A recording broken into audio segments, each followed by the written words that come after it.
আসসালামু আলাইকুম, কেমন আছেন সবাই? আশা করি ভালো আছেন। গাইজ, আজকে অনেকগুলো দেশের ট্যুরিস্ট ভিসার আপডেট দিব। সর্বপ্রথম আমার হাতে যেগুলো ভিসার আমি আপডেট দিব সেগুলো হচ্ছে যে মালয়েশিয়া ট্যুরিস্ট ভিসা। এখানে সিঙ্গেল এন্ট্রি, মাল্টিপল এন্ট্রি, মোটামুটি অলমোস্ট 100% ভিসা রেশিও এই মালয়েশিয়ার জন্য, সিঙ্গেল এন্ট্রি এবং মাল্টিপল এন্ট্রি। তারপরে আমার হাতে দেখতে পাচ্ছেন এখানে ক্যাম্বোডিয়া, থাইল্যান্ড এবং হচ্ছে আফ্রিকার দেশ জাম্বিয়া।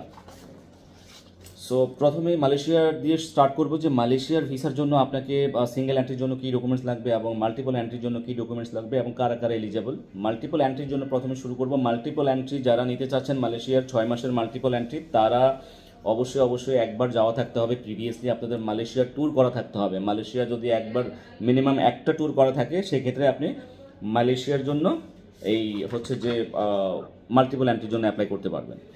আর যারা মালয়েশিয়ায় এখনও যাননি, ফার্স্ট টাইম অ্যাপ্লাই করবেন, তো তারা সিঙ্গেল এন্ট্রি নিতে হবে এবং মালয়েশিয়ার জন্য মিনিমাম একটা দেশ ভ্রমণ করা থাকতে হবে এবং প্রফেশনাল ডকুমেন্টস আপনার থাকতে হবে। ব্যাঙ্ক স্টেটমেন্ট মোটামুটি 1 লাখের মতো হলেই চলবে। ব্যাঙ্ক স্টেটমেন্ট আপনার ক্লোজিং ব্যালেন্স 1 লক্ষ টাকা হলে আপনি মালয়েশিয়ার জন্য অ্যাপ্লাই করতে পারছেন খুব সহজেই। এবং যারা ট্রাভেল হিস্ট্রি বাড়াতে চাচ্ছেন বর্তমানে, তারা মালয়েশিয়ার জন্য এখনই অ্যাপ্লাই করুন। মালয়েশিয়া মোটামুটি অলমোস্ট 100% ভিসা রেশিও। তারপরে হচ্ছে যে এখানে থাইল্যান্ডের ভিসা আমার হাতে দেখতে পাচ্ছেন। থাইল্যান্ডের যে ভিসা, থাইল্যান্ডের ভিসার জন্য অবশ্যই আপনার প্রোফাইল মোটামুটি 2-3টা দেশ ভ্রমণ করা থাকতে হবে আমি মনে করি, এবং ব্যাঙ্ক স্টেটমেন্ট একটু ভালো হতে হবে। মোটামুটি 2-3 লাখ টাকা যেন ব্যাঙ্ক স্টেটমেন্ট ক্লোজিং ব্যালেন্স থাকে এবং আপনার যেন প্রফেশনাল ডকুমেন্টস ঠিক থাকে। আপনার ট্রেড লাইসেন্স, যদি বিজনেস করেন ট্রেড লাইসেন্স আপনার ভ্যালিড থাকতে হবে। তারপরে যদি আপনি জব করেন, জব হোল্ডার হন, সেক্ষেত্রে আপনার এনওসি অবশ্যই লাগবে। এখানে দেখছেন হচ্ছে যে জাম্বিয়া, আফ্রিকার দেশ জাম্বিয়ার ভিসা।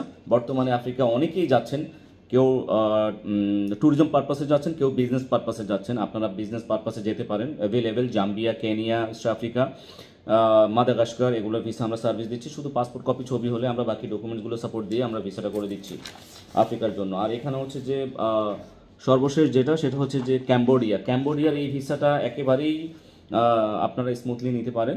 সেটা হচ্ছে শুধু পাসপোর্ট কপি ছবি দিলে আমরা 24 ঘন্টার ভিতরে এই ক্যাম্বোডিয়ার ভিসাটা সার্ভিস দিতে পারছি। সো যারা ট্রাভেল হিস্ট্রি বাড়াতে চান, যারা ভ্রমণ করতে চান এই দেশগুলো, আমাদের সাথে যোগাযোগ করতে পারেন। আমাদের হোয়াটসঅ্যাপ আছে, হোয়াটসঅ্যাপে ভয়েস দিতে পারেন, হোয়াটসঅ্যাপে যোগাযোগ করতে পারেন মোর ইনফরমেশনের জন্য। আর আপনারা আমাদের অফিস চাইলে ভিজিট করতে পারেন। ঢাকা আরামবাগে আমাদের office, nomadic tours and travels. আমাদের অফিসে সরাসরি এসে যোগাযোগ করতে পারেন। তারই পাশাপাশি আমরা বিশ্বের অনেক দেশের ভিসা নিয়ে কাজ করি। ইউএসএ, কানাডা, অস্ট্রেলিয়া, ইউকে, এইসব দেশ নিয়ে আমরা শুধু ট্যুরিস্ট ভিসার ফাইল প্রসেস করি। আমরা কোনো এই ওয়ার্ক পারমিট নিয়ে কাজ করি না, আপনাদের বুঝতে হবে। এবং অনেকে আমাদেরকে ওয়ার্ক পারমিটের জন্য, স্টুডেন্ট ভিসার জন্য আমাদেরকে নক করে। সো আপনারা যারা শুধু ট্যুরিজম পারপাসে যেতে চান বা ট্যুরিস্ট ভিসার জন্য অ্যাপ্লাই করতে চান, আমাদের সাথে যোগাযোগ করতে পারেন। আদারওয়াইজ আমরা কোনো ওয়ার্ক পারমিট এবং হচ্ছে যে স্টুডেন্ট ভিসা নিয়ে কাজ করি না। ভালো থাকবেন সবাই। আল্লাহ হাফেজ। আসসালামু আলাইকুম।